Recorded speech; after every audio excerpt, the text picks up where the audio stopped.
And so it's often discussed that the law of reciprocity does not apply to red light therapy dosing. As stated in this article, according to the law of reciprocity, Bunsen-Roscoe law, the biological effect is directly proportional to the total energy dose, product of irradiance and exposure time received, irrespective of the administered regimen. So that means if you get the right joules or joules per centimeter squared, how you reach there doesn't matter. High intensity, low intensity, as long as you calculate the proper exposure time. That's the theory. However, this law does not always apply to tissue photobiology. Did you know that? IR produces both thermal and photochemical tissue reactions, which are dependent on irradiance, the area of exposed tissue, and the thermal transport processes of the tissue.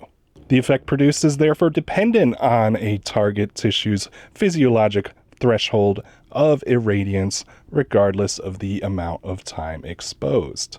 This means that even if administered at the same total dose, light sources with lower irradiance, less than 50 milliwatts per centimeter squared, are less likely to produce deleterious effects.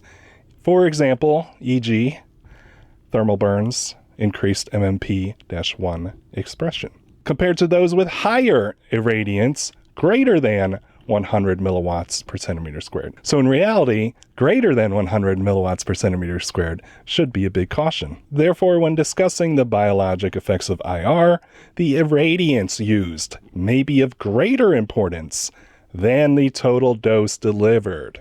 Again, this is messaging that not a lot of people are getting. It's a very important key. Having the proper intensity is just as important, if not more important in many cases, than the total dose delivered, the joules per centimeter squared, the energy density, the fluence, whatever you want to call it. We have to also examine having the proper intensity.